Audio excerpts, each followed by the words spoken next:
बिस्मिल्लाहिर्रहमानिर्रहीम। अस्सलाम वालेकुम नाज़रीन, मैं हूं जावेद चौधरी। ख़ातिन रात आपने यकीनन ब्रेड लाइन की इस्तिलाह सुनी होगी।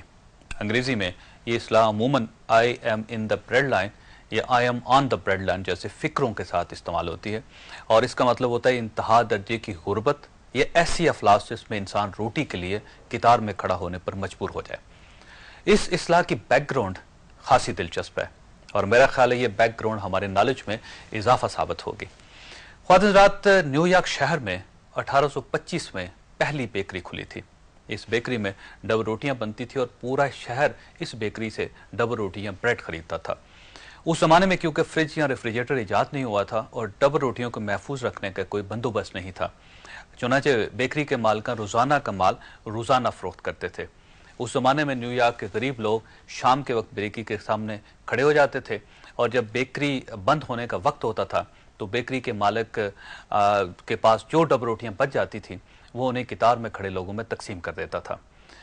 न्यूयॉर्क में उस वक्त एक छोटा सा अखबार निकलता था और उस अखबार ने एक दिन बेकरी के सामने लगी कितार को ब्रेड लाइन का नाम दे दिया। चुनांचे वो दिन है और आज का दिन है, ब्रेड लाइन मुहावरा बन गया और हर वो शख्स, वो तबका या वो कौम ब्रेड लाइनर कहलाने लगी जिसके पास एक वक्त का खाना मैसर नहीं होता। हाज़िरात, अगर देखा जाए तो इस वक्त पाकिस्तान के 17 करोड़ आवाम में से 11.5 करोड़ लोग ब्रेड लाइनर हैं। ये वो लोग हैं जिनके पास खाने के लिए आटा नहीं। पाकिस्तान में ऐसे 4.5 करोड़ लोग हैं जो रोज़ाना आटा खरीदते हैं और जिस दिन इनके पास आटा खरीदने के लिए पैसे नहीं होते या इन्हें आटा नहीं मिलता उस दिन ये लोग फाका करते हैं। पाकिस्तान में 1921 शहर और कस्बे हैं और इन तमाम शहरों और कस्बों में रोज़ाना ब्रेड लाइन लगती है। लोग आटे के थैले के लिए 8-8 घंटे कतार में खड़े होते हैं और पुलिस के डंडे खाकर घरों को वापस लौटते हैं। और ये एक ऐसे मुल्क का मंजर है जो दुनिया के 30 बड़े ज़री ममालिक में शुमार होता है और जिसमें दुनिया का सबसे बड़ा नहरी निज़ाम है। आज सवाल ये है, पाकिस्तान जैसे ज़री मुल्क में ये ब्रेड लाइन क्यों है?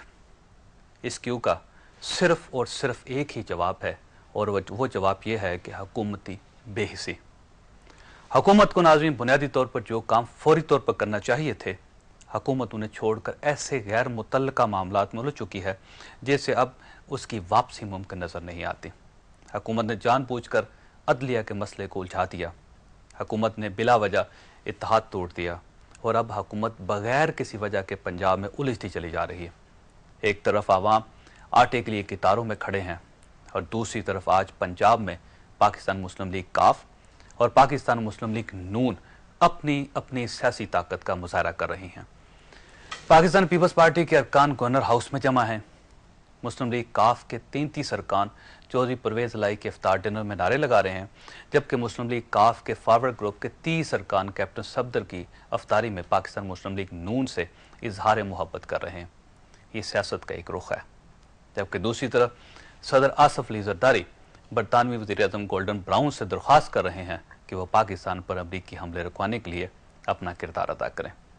अमरीका के chairman joint chiefs of staff admiral Michael Mullen और नेटो फोर्सेस के commander David D McKiernan Pakistan के दौरे पर आए हैं और आज इन दोनों ने वज़ीर-ए-आज़म और आर्मी चीफ से मुलाकातें की। जब ये लोग मुलाकातें कर रहे थे तो उस वक्त अमरीका के जासूस त्यारे पाकिस्तान के कबायली इलाकों पर गश्त कर रहे थे, जबकि इफ्तार के फ़ौरन बाद अमरीका के जासूस त्यारे ने जनूबी वज़ीरिस्तान में 4 मिसाइल दाग दिए, जिनमें अब तक 10 के करीब अफराद शहीद हो चुके हैं। नाज़रीन, यूँ महसूस होता है कि अमरीका ने हम पर एक अनडिक्लेयर्ड जंग मुसल्लत कर दी है, जबकि हमारे सियासतदान पंजाब में जोड़ तोड़ में मसरूफ़ हैं। आवाम आटा आटा कर रहे हैं जबकि सियासतदान नंबर्स गेम में उलझे हुए हैं। नाज़रीन, क्या हमारे सियासतदानों को इन खतरात का अंदाज़ा हो रहा है? क्या पंजाब की हुकूमत पाकिस्तान की सालमियत से ज़्यादा अहमियत रखती है? ये हमारा आज का मौजू है और हम एक छोटे से वक्फे के बाद इस मौजू पर गुफ्तगू करेंगे, जबकि मैं प्रोग्राम के आखिर में आपको मज़ीद 2 ऐसे ख़तरात के बारे में बताऊंगा जो बड़ी तेज़ी से हमारी तरफ बढ़ रहे हैं और आने वाले चंद दिनों में आप इन ख़तरात को भी सियासी सूरत हाल का हिस्सा पाएंगे। हमारे साथ रहिएगा। वेलकम बैक नाज़रीन। हमारे पहले मेहमान हैं सेनेटर वसीम सज्जाद साहब, पाकिस्तान मुस्लिम लीग काफ के साथ इनका ताल्लुक है। हमारे दूसरे मेहमान हैं कमर जमान कारया साहब, पाकिस्तान पीपल्स पार्टी के साथ इनका ताल्लुक है, जबकि हमारे तीसरे मेहमान हैं एहसन इकबाल साहब, पाकिस्तान मुस्लिम लीग नून के साथ इनका ताल्लुक है। वसीम सज्जाद साहब, एक बहुत बड़ा मसला जो है वो माइकल मोलन साहब की आज मुलाकात हुई थी हमारे प्राइम मिनिस्टर के साथ, और उसके बाद आर्मी चीफ के साथ उनकी मुलाकात हुई। उन्होंने ये कहा कि पाकिस्तान की खुद मुख्तारी जो है उसकी हिफाजत की जाएगी और उसको वायलेट नहीं किया जाएगा। लेकिन आज अफ्तारी के बाद 4 मिसाइल अमेरिकन ने और दाग दी और उसमें 10 बंदे अब तक शहीद हो चुके हैं, जबकि उनके तैयारे अभी तक पाकिस्तान की फ़ज़ा में मंडला रहे हैं। यूँ नहीं महसूस होता कि एक अनडिक्लेयर वार है जो अमेरिकन ने हमारे ऊपर मसलत कर दी? देखिए जी, अमेरिकन ज़ुबानी तौर पे कुछ भी कहें, अब उनके जो थिंक टैंक्स हैं या उनके जो अखबारात में ख़बरें आ रही हैं, वो अब ये कह रहे हैं जी कि असल मसला अफ़गानिस्तान नहीं, असल मसला पाकिस्तान है। और उनके ख़्याल में ये जो तालिबान हैं या जिसको वो एक्सट्रीमिस्ट कहते हैं, उनको ट्राइबल एरियाज़ में एक सेफ़ हेवन कहते हैं मिला हुआ है और यहाँ से कार्रवाई हो रही है। तो अब उनकी ख्वाहिश है कि अमेरिकन प्रेसिडेंट की इलेक्शन से पहले वो कोई कामयाबी हासिल कर सके। तो उसमें वो ज़ुबानी वो कुछ करते हैं, लेकिन हम देखा कि अमलन वो ये कार्रवाइयाँ जारी हैं और उनके वो जो ड्रोन्स हैं वो भी अटैक करते हैं। हालिया इन्होंने ये शुरू कर दिया कि पाकिस्तान के अंदर इनकर्शन शुरू कर दी हैं। तो मेरे ख़्याल में इसमें हमें एक बहैसियत कौम एक मुत्तहिद हो के एक पैगाम देना होगा कि ये चाहे हमारा किसी पार्टी से भी ताल्लुक़ हो, ये कार्रवाई हमें एक्सेप्टेबल नहीं है। और मेरे ख्याल में अगर ये पैगाम उनको सही तरीके से पहुंच जाए, इस सही तरीके से कैसे पहुंचेगा? वो सही तरीके से इसी तरह पहुंचेगा कि जी मैं देख रहा हूँ जी कि पाकिस्तान के अंदर अवाम में भी और सियासी पार्टियों में भी, पार्लियामेंट के भी अंदर इस चीज़ पे किसी को इख्तिलाफ नहीं है कि ये कार्रवाई हमें किसी हाल भी एक्सेप्टेबल नहीं है।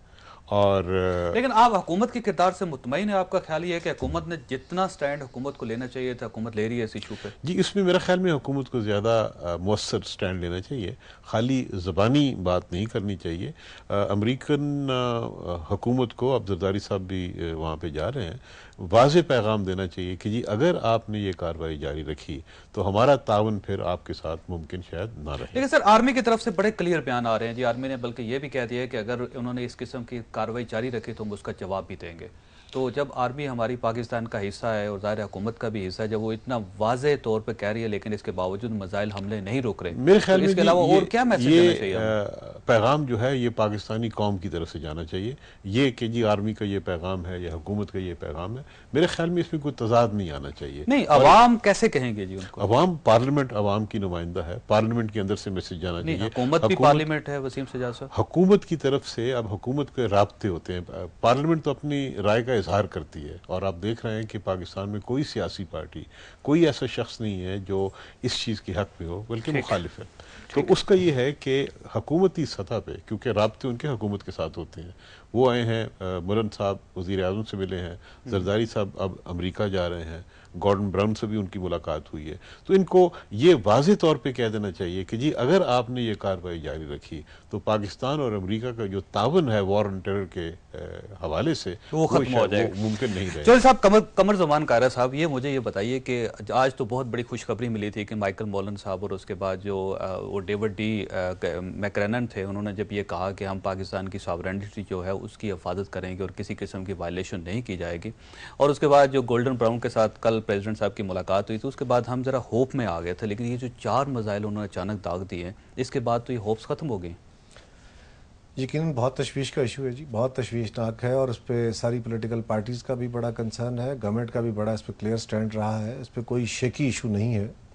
अगर आर्मी ने इस पर वजाहत से बयान कर दिया है या उन्होंने बड़ा क्लियर स्टैंड लिया है, तो पाकिस्तान आर्मी कभी भी एग्जेक्टिव से बाहर नहीं है, उनका कोई अलग अपना सेटअप नहीं है जो अपने तौर पर फैसले करें, और आर्मी फैसले करने वाला इदारा नहीं है, ना वो कर रहे हैं। अगर माजी में कहीं ऐसा रहा भी है तो अब उनका ये फोकस नहीं है और ना वो कर रहे हैं इस तरह। ये गवर्नमेंट का ही तरजीह फैसला है। लेकिन गवर्नमेंट क्लियरली नहीं बोल रही किसी जगह, ना हमारे दफ्तर खारजा ने क्लियर बयान दिया है, ना प्रेसिडेंट ने दिया है, ना प्राइम मिनिस्टर। किस तरह का बयान देना चाहिए साफ कि हम जी उनके साथ जो इत्तेहाद है ख़त्म कर रहे हैं अमेरिकन के साथ, जैसे वसीम सज्जाद साहब ने कहा। मैं गुजारिश कर रहा हूँ, एक बात, एक जनरल परवेज़ मुशर्रफ साहब ने जब ये इत्तेहाद हमने कायम किया था वो भी बड़ी जल्दी में किया, और इस इत्तेहाद को अब तोड़ने हुए, अगर हमने तोड़ना भी है तो इसको तोड़ते हुए भी इसका ओनस हम पे नहीं करना चाहिए, उसके भी दूर असरात हम पे निकलेंगे। इस